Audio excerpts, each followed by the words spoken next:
Hello everyone, I hope that you are doing well. So without wasting any time, let's move to the newspaper. First we will identify the important news and then we'll move on to the analysis section. So this is Thursday, April 14, 2022, the Hindu Delhi edition, right? We'll be analyzing what are the important news today. We'll be identifying them and then we'll be analyzing each and important news with respect to our examination. So let's go. So the first one is India to grow at 8%. World Bank says this. Okay, amid the war, India looks to rev up grain export. We'll see this how, and nothing else here on this page. Nothing on this page as well. Okay, nothing on this page also. Nothing here. And on this page as well, there is nothing. And let's see here on this page. Okay, nothing is there on this page as well.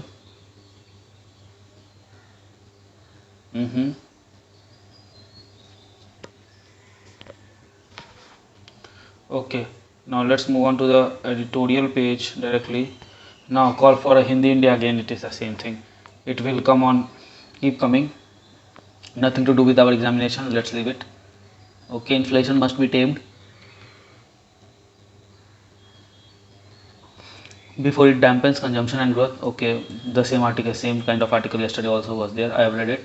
Collective punishment. The demolition of rioters' property in MP is a part of wider agenda targeting Muslim. Again, these things. These are irrelevant for examination now. The key phrase is focus on the fittest for the future. We have to see what it is. Okay, because it is dealing with issues like diabetes in pregnancy, right? So we'll see this what it is. Beijing's move India's turn. If this movement provides a reset to India's tie with China, it will alter New Delhi's relationship with US as well. Okay, so not very necessary. We'll see how it changes. Okay. Hits and the misses. So India solar power energy targets. Yes, we have to see this. This in fact is very important. Okay, we'll just give a read to the gist of this part. Alarm bell over Nepal's dwindling forest results. There is nothing out here on this page, and let's see if there is something here or not.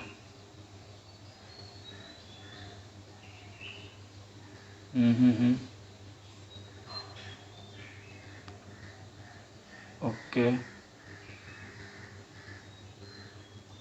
I don't see any more important news here with respect to our examination, right? Till now I have not found. Okay, this was yesterday only it was there, so it was expected that it will be today be a part of the news. Okay, this data is a good data, can be used. We have to see who has published this data, right? Does that only. Not to extend gram Swaraj scheme, this is important.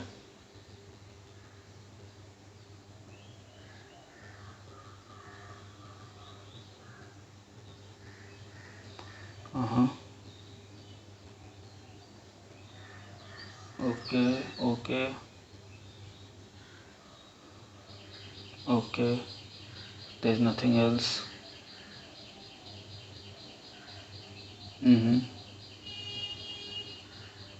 On economy page, let's see if there is something. Okay, all cotton imports. Why? We have to see this. Why government has suspended the duty? Okay, and then we are on the sports page. Nothing very relevant. Okay, fine. So with this, we have identified the most important news from today's newspaper. So let's go directly on analyzing them. Okay. So our first news is India to grow at 8%, the World Bank says, due to Ukraine war. Growth in South Asia is expected to be slower than projected. Yes, this is true. India projected at 8% in current fiscal and 7.1% in next fiscal. Why this fall? Due to base effect. Okay. The country estimates to have grown 8.3% in fiscal year that just passed. So 8.3%, then 8%, then 7.1%. This is what base effect does, right? Okay, for South Asian growth expected to be slower than projected by 1% point to 6.6% for entire region.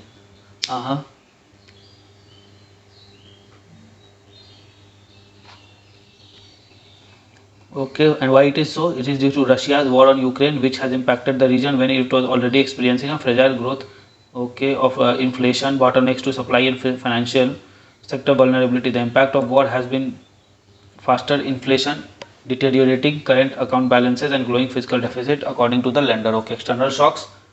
These gives external shocks to monetary and fiscal policies, which was to be counter these shocks, right? So this is it. So World Bank is projecting that India will grow at 8%, and the war will be the most pullback factor, right?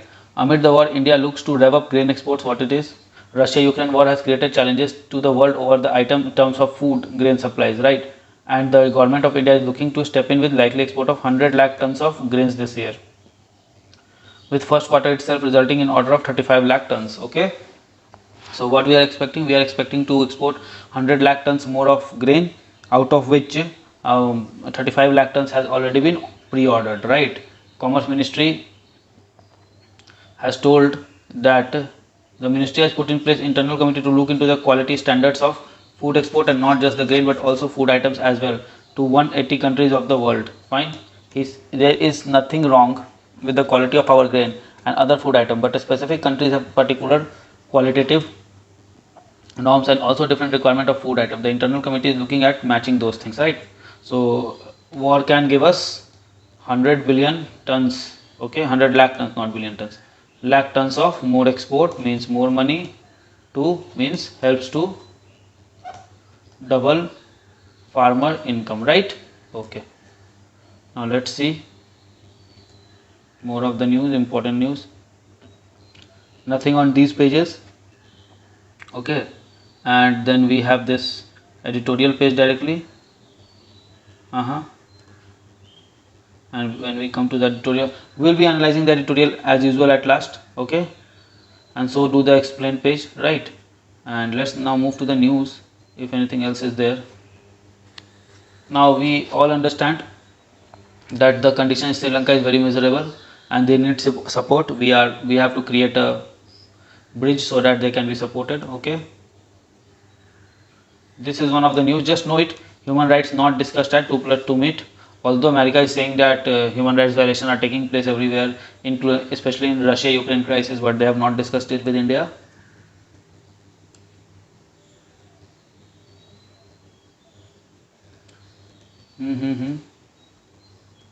And let's see this news. Okay, we were knowing this, that UGC will issue norms for student to do two programs at once, but there is a catch here. But it will depend on university to implement the scheme. Means if university will open such a scheme where 2 degrees at once are possible, then only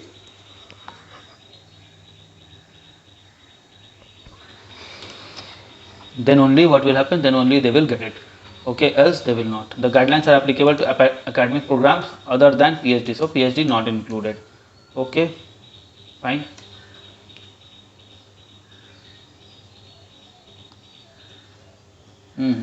Just know this thing. OBC entrepreneurs own nearly 30% of Indian MSMEs.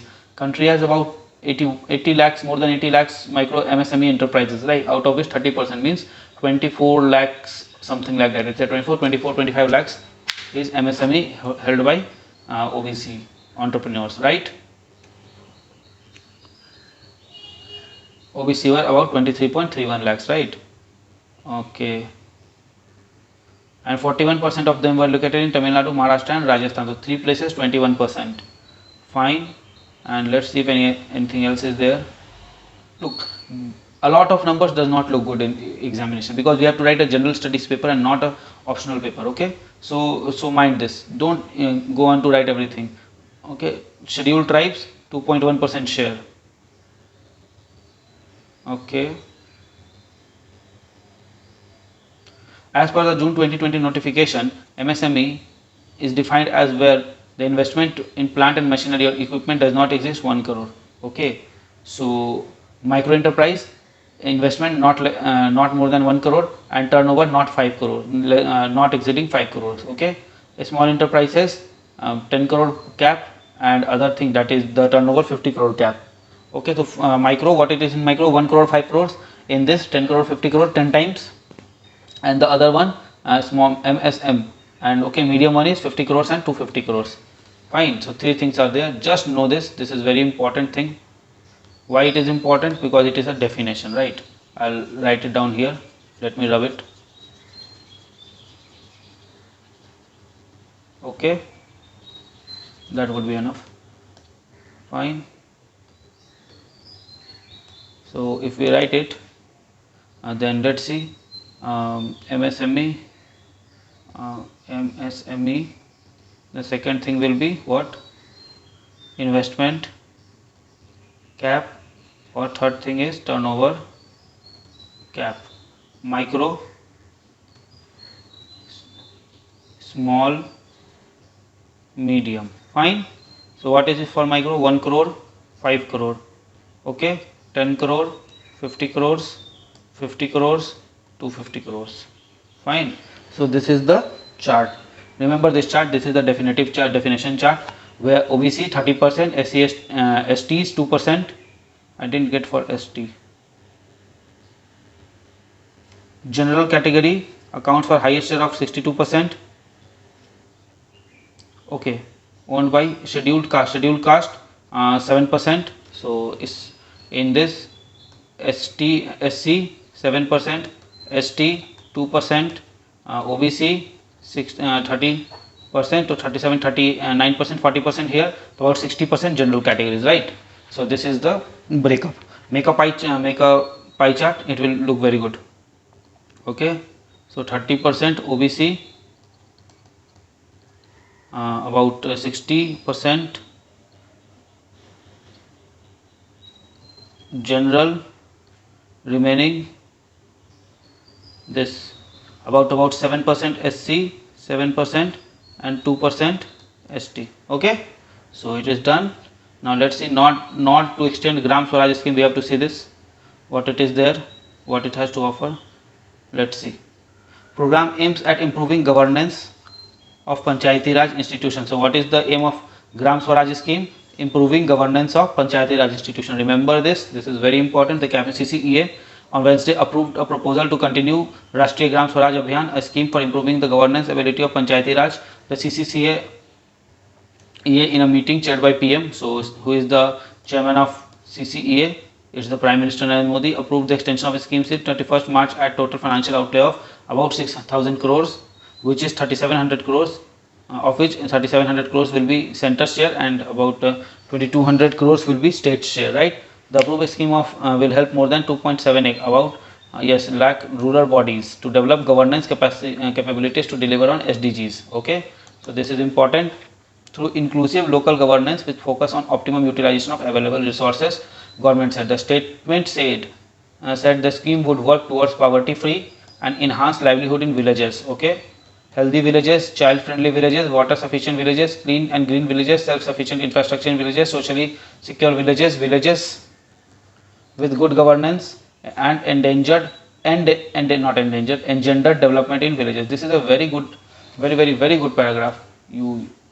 What should it work towards? The aim is this one. Okay, we can write it anywhere in our answer. It will fetch us 1 to 2 marks.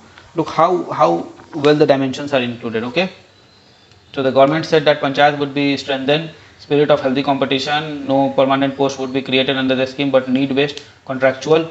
So it will be contractual. Human resource may be provisioned for overseeing the implementation of the scheme.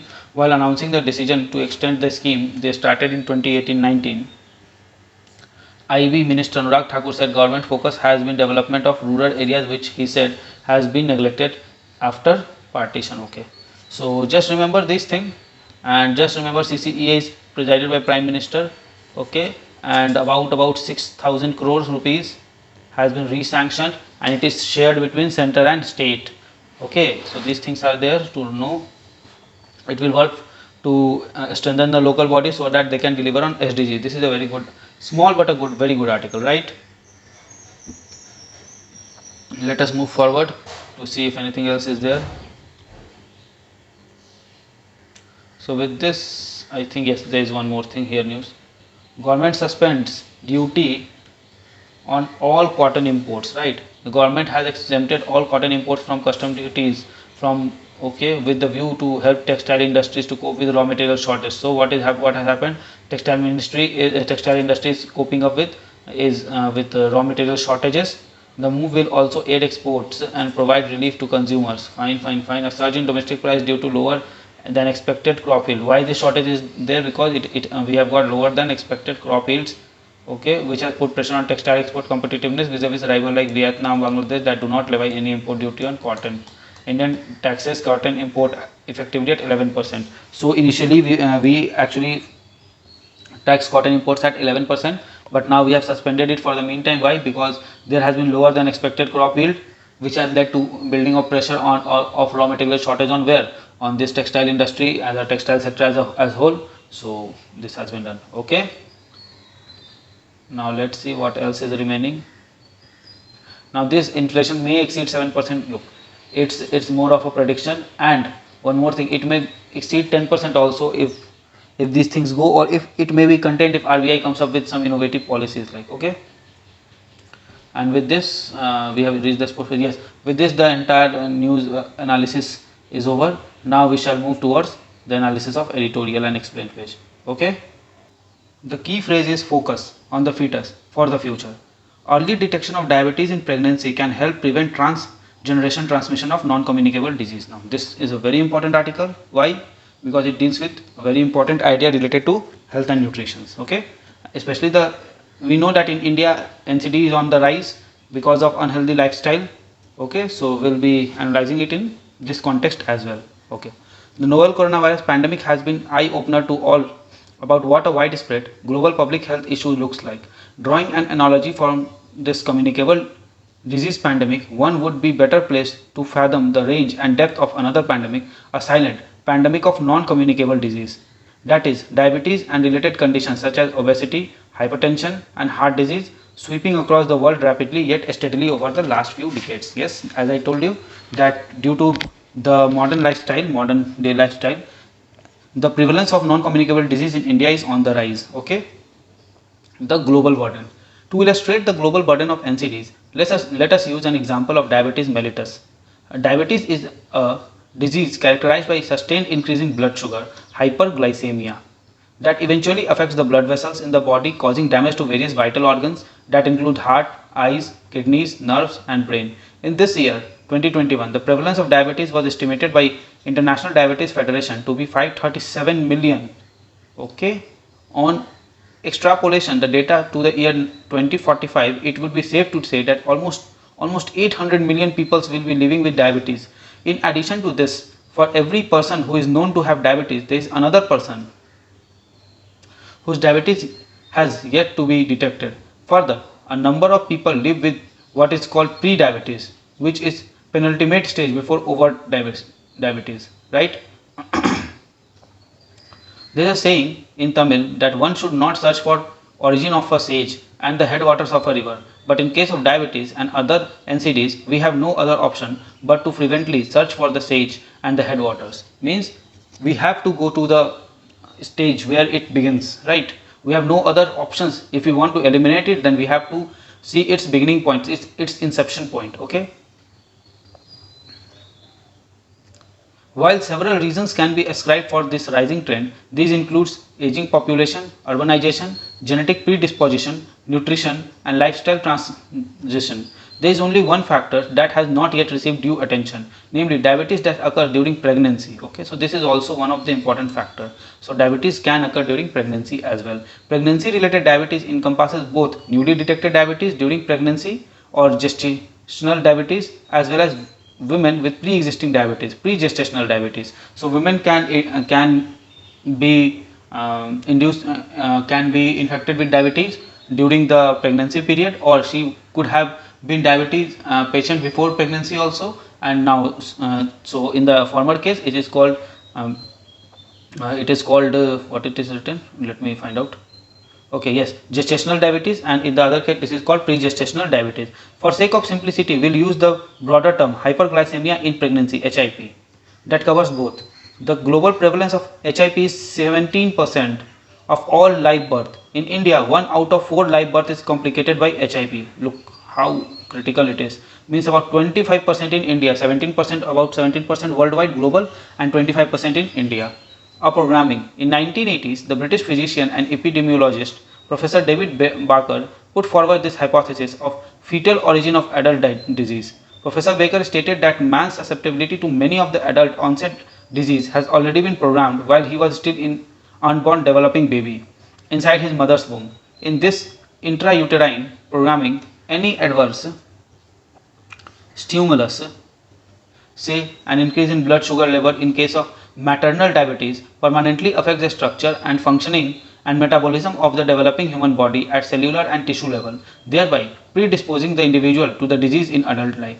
Furthermore, the pancreas of the fetus, which secretes the hormone insulin, is able to respond to the maternal blood sugar present in the blood that go to the fetus. In case the blood sugar levels are increased, the fetal pancreas secrete excessive insulin, which in turn deposit fat in the growing fetus, sometimes even resulting in big baby.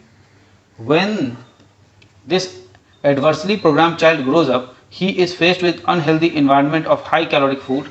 Okay, so one thing is what? One thing is your what we say, prenatal planning, means program intrauterine programming. Okay, and that is more complemented with unhealthy environment like high caloric food, lesser physical activity and stress. At this point of time, trigger of gun loaded inside womb is pulled out by the environment. Eventually, the child develops diabetes or prediabetes. He also becomes prone to other related NCDs such as hypertension and heart disease. So according to Professor Baker, the seeds are sown during the intrauterine stage when the baby is itself a fetus, and seeds germinate when the seeds of this diabetes and other NCDs germinate when they get sustainable environment like high caloric food, lesser physical activity and more stress, right? So okay, let's move further. Transgenerational efforts. The cause of HIV, hyperglycemia in pregnancy, right, extends even more to reach future generation. The offspring, when an adult, might transmit unfavorable genetic and epigenetic effects to next generation. If the offspring were a girl, she is also prone to develop pregnancy-related diabetes, adding additional adversity to her progeny. Thus, a vicious cycle is established. Hyperglycemia begets hyperglycemia, diabetes begets diabetes, and vicious cycle goes on. All these started at one point when women developed HIV sometime earlier. A major strategic point for checkmating diabetes and other NCDs lie at intrauterine level. So, according to the author, to checkmate diabetes and other non-communicable disease, we should try at intrauterine level, means at a stage of fetus. To achieve this, action should commence well before conception. So what are they saying? To achieve such thing, the actions related to curbing this disease should commence well before conception. A woman with pre-existing diabetes, blood sugar values need to be maintained closer to normal level prior to conception. So the blood sugar and value of the woman who wants to conceive should be maintained closer to normal level prior to conception. She should also maintain a healthy weight. The first trimester in pregnancy is also a critical period when organ system of the body begin to form. Okay, so organ system begin to form when? In the first trimester. If any perturbation occurs at this stage, damage is likely to persist for life. If such a perturbation could be thwarted, say by achieving good blood sugar control in the mother, the risk of future NCD in offspring could be minimized. Therefore, the need is the pregnant woman should be screened for diabetes at the very first visit to maternity clinic. Okay, so what should be the first step? So screening for diabetes, okay, should be the first step when she first visit the maternity clinic. The present recommendation by Diabetes in Pregnancy Study Group in India lays emphasis on testing for diabetes in all pregnant women from early weeks of pregnancy. When HIV is detected, further management by medical nutrition therapy and if needed, insulin therapy is done. Okay, so if there is pregnancy, then medicines can be given, so that if there is not pregnancy, if there is this HIP is detected, okay, so nutrition therapy can be given, and if needed, then insulin therapy can also be given.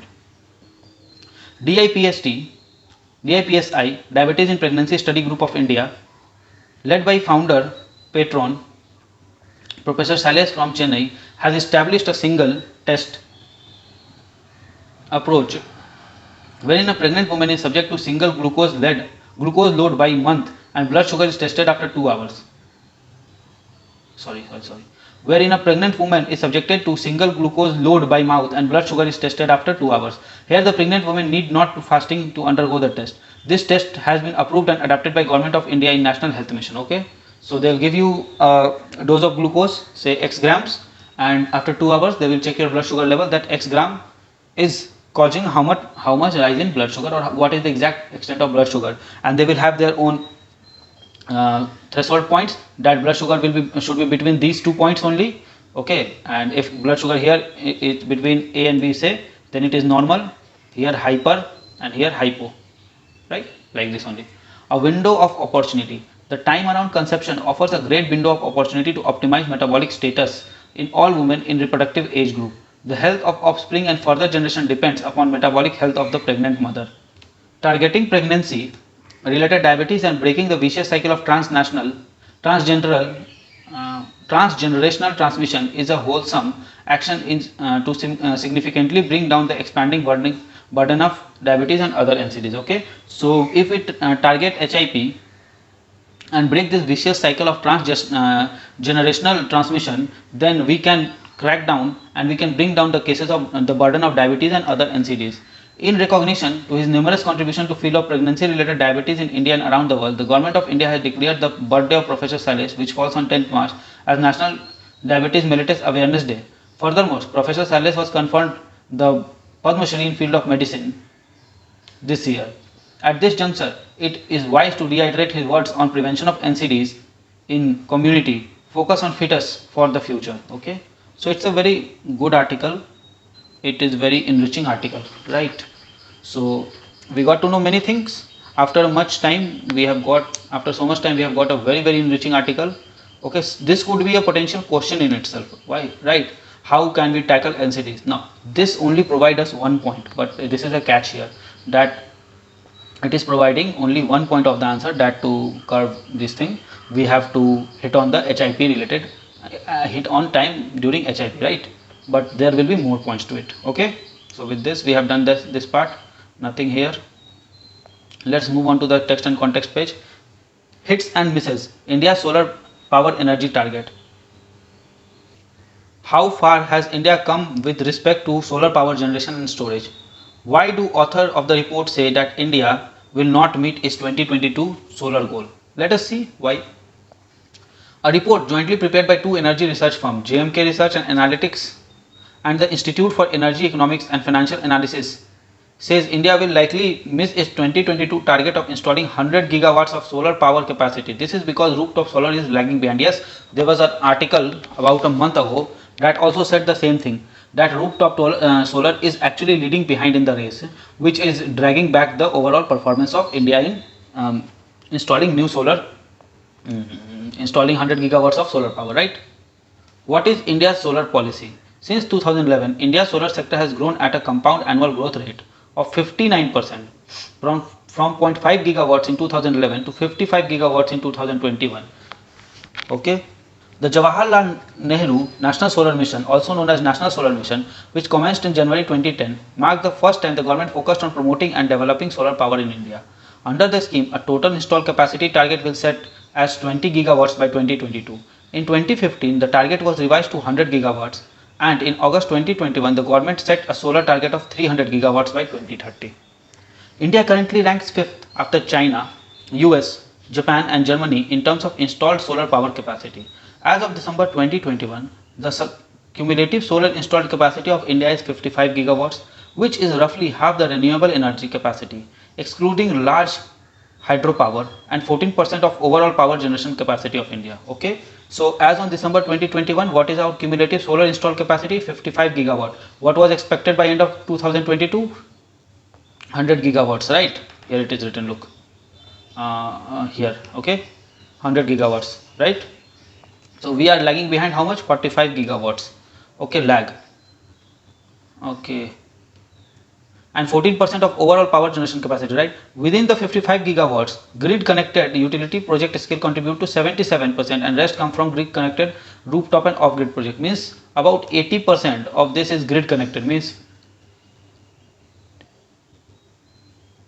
36 gigawatt, right? Is what 36 gigawatt is your grid connected and remaining is rooftop. Okay, what does the report say?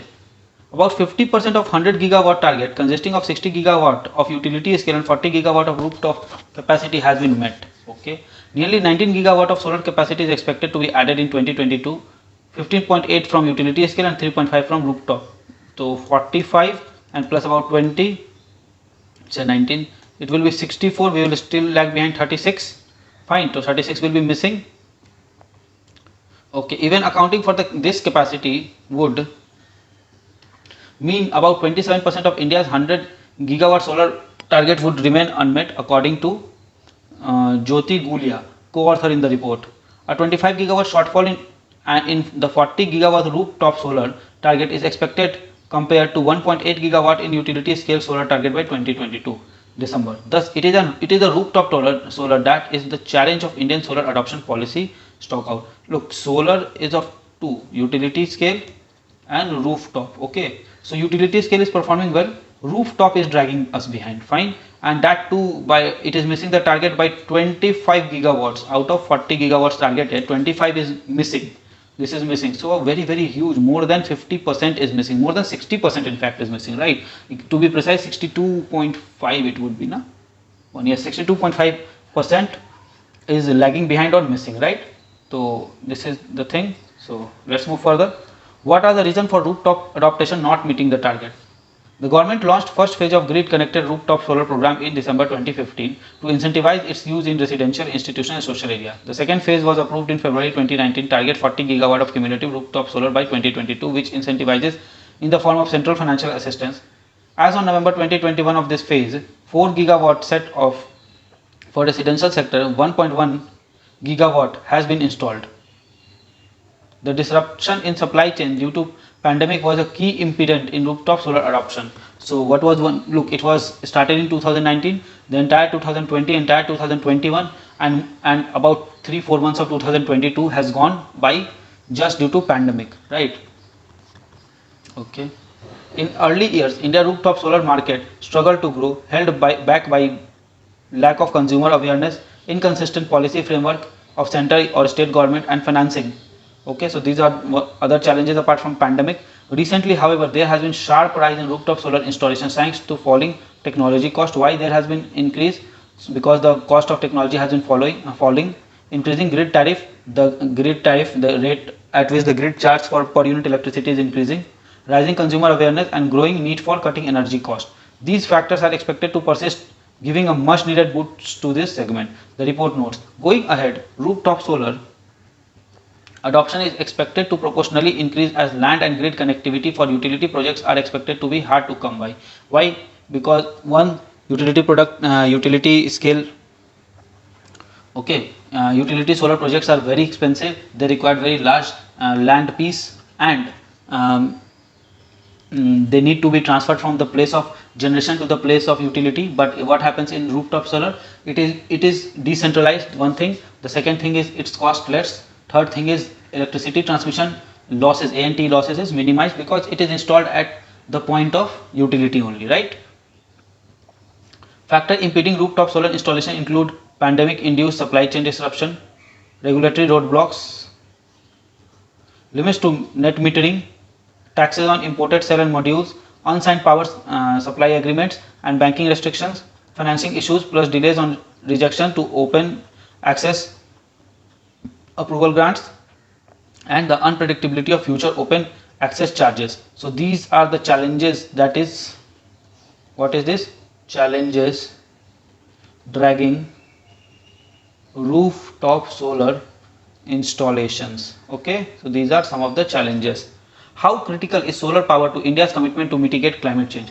Solar power is a major prong of India's commitment to address the global warming according to the terms of Paris Agreement, as well as achieving a net zero by 2070. Prime Minister at United Nations Conference of Parties met at Glasgow in November 21 said that India would be reaching a non-fossil fuel energy capacity of 500 gigawatt by 2030, meeting half of its energy requirement through renewable energy by 2030. To boost the renewable energy installation drive in long term, the center in 2020 set a target of 450 gigawatt of renewable energy based installed capacity to be achieved by 2030, within which the target for solar is 300 gigawatts, right? Given the challenges of integrating variable renewable energy into the grid, most of the renewable energy capacity installed in this latter half of decade is likely to be based on wind or solar hybrid. Renewable energy plus a storage and round the clock renewable energy project rather than traditional solar or wind project, according to the report. On the current trajectory, the report finds India's solar target of 300 gigawatt by 2030 will be off the mark by about 86 gigawatt, or nearly one third. Means by 2030 will be getting how much? 2/3 work done. 1/3 will be remaining. We have to see how we can pace up so that this is achieved in minimum time. The author in fact speculate that the government in short term will aggressively push for expediting solar capacity addition to achieve 100 gigawatt target by 2022 by reallocating some of the unmet rooftop target by to utility scale projects. So what the author expect that in absence of mitigating the challenges dragging RTS installation behind, government will do what? It will create possibilities of using reallocating some of the unmet rooftop target to utility scale projects, right? And what is this? Alarm bell over Nepal dwindling forex reserve. Okay, so this is the second explainer why India should be alarmed because on Nepal's dwindling foreign reserve. We have to see. Okay, according to an April 12 report on current macroeconomic and financial situation by Nepal Rashtra Bank, country's forex reserve has plumped by 18.5% to 9.58 billion in March from 11.5 billion in July. Decline in foreign remittances are main reason for shortfall of forex reserve. Okay. There is a huge inflationary pressure on Nepal economy due to fall in global tourist flow and energy crisis caused by Russian invasion of Ukraine. Okay. For the upcoming election, the the election commission of Nepal will require at least 10 billion Nepali rupee, which will mean diversion of large amount of resources for democratic purposes. Fine. So this is the challenge. It is mainly due to, as I was expecting also, and this is also in COVID-19 hit tourism has led to this. Same has been the case of Maldives and for Sri Lanka as well, right? Their forest reserve is also dwindling due to this COVID-19 hit. Okay, now let's see if anything else is left. Okay, we won't be doing this. So fine, with this we come to end of this today's newspaper. I hope you really like it. Okay. So friends, I really hope that you like this video. If you like this video, give it a thumbs up and don't forget to subscribe our channel and share this video with your friend.